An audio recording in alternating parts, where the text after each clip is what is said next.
Climate-smart agricultural practices are seen globally as a means of ensuring food security whilst mitigating the impact of climate change on the environment. In the northern region of Ghana, a yam seed production company has adopted a new approach of breeding yam through the yam vine. Hikma Agro Services is what I'm talking about. We brought you that story. Take a look again at their process.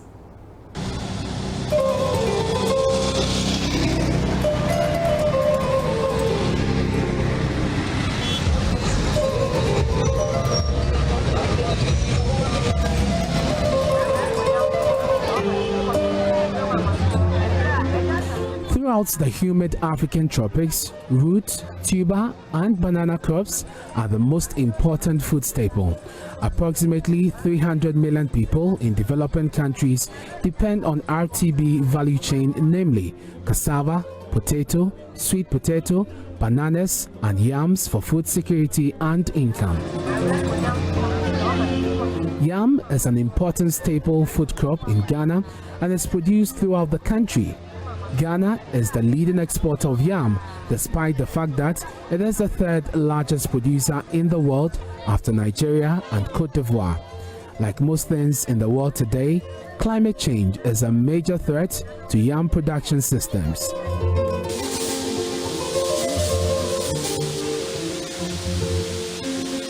So a team of agriculture researchers have introduced a new climate-smart technology to rapidly multiply yam seeds for farmers. Farmers will go through the laborious process of raising yam mounds, and at the end of the period, they cannot plant all the yam because they don't have sufficient seed yam to plant. And it has been so over and over the years.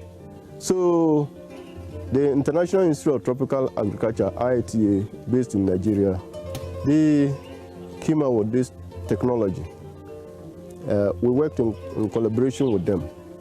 And the technology is to produce seed yam at a very fast rate using the yam vine instead of the tuber.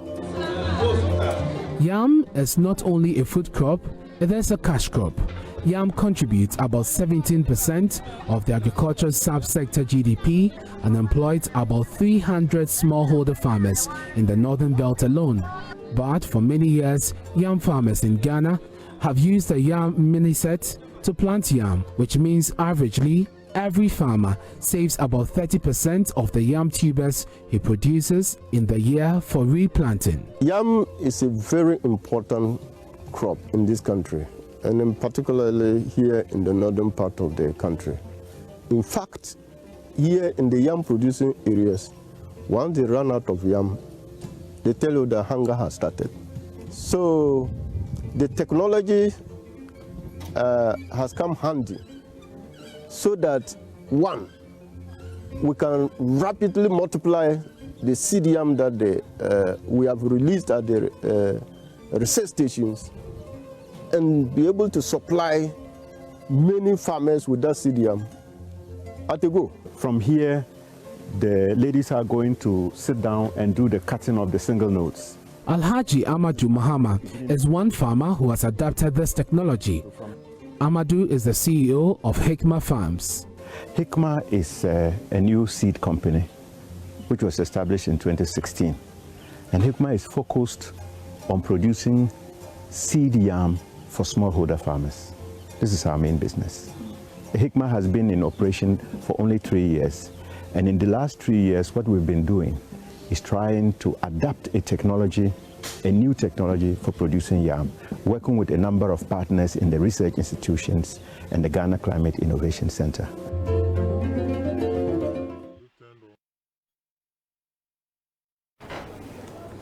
Let's get on Zoom and talk to Abdul Nasser Alidu. He's an entrepreneurship consultant at the Ghana Climate Innovation Center. Mr. Alidu, thank you for your time this afternoon. This is a great innovation. Let's start from the idea. You know, what's motivating this idea behind it? We know about climate change and the climate action that's supposed to be taken, but what's yours? Share with us. I'm guessing you're talking about what is motivating us in carrying out this project and carrying out this project, following people like this, and bringing out those encouraging stories. The whole point is climate change over time has been seen as it is a problem that we all have. We all know this is our world, right? But the solution has often been promoted by government. So it's mostly been governments looking at how do we mitigate climate change, how do we ensure that people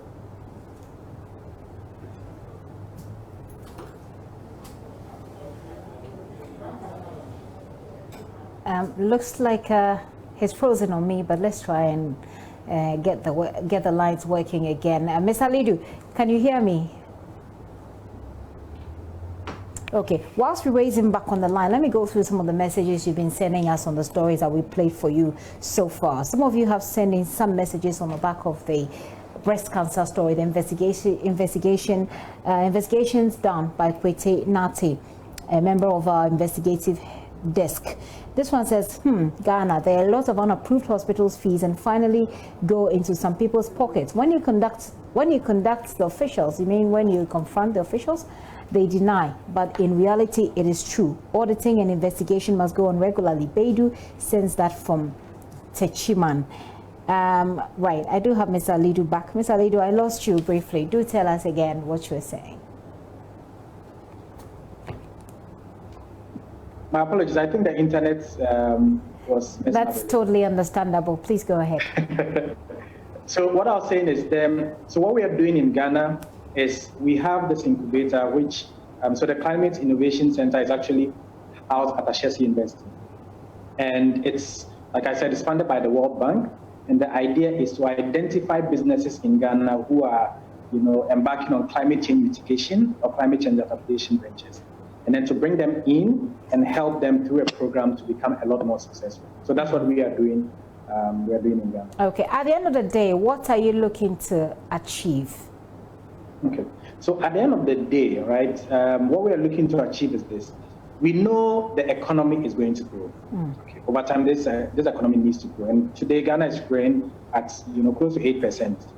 But the question is, are we going to power our economy with climate smart technologies, or are we going to power our economy with technology that's actually going to destroy our environment? We want to see a future where Ghana continues to grow and even grow a lot more than we are growing today. But then the companies and the technologies that's powering the economy are technologies and companies that are also good for our economy, so that we are growing, but we are not destroying our environment in the process of growing. So that's ultimately is what we want to see on a very high level. So far, what's your assessment? Okay, we're doing very well. I mean, so to date, we've incubated about 83 businesses in 5 key sectors. So we've incubated businesses in climate smart agri, and Hikma Agro processing is one of the companies within that space. We've looked at companies in solar. We've looked at companies in domestic waste management, water purification, energy efficiency. So a whole broad range of companies. And some of these have moved on from just small startups to become award-winning businesses. So how are we doing? I think we're doing pretty well. The companies that we brought in have cumulatively generated over $2 million in terms of revenue in the last 3 or 4 years that we've been operating actively. We've created over 150 jobs, direct jobs, actually.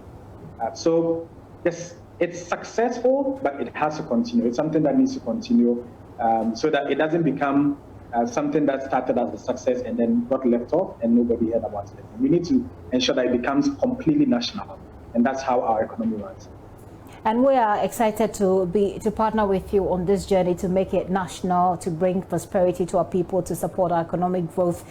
We'll be having more of this conversation, so I won't bore you and our viewers with too much, and also take out the juice. So we'll have more of this conversation. Thank you very much for joining us this afternoon. Thank you.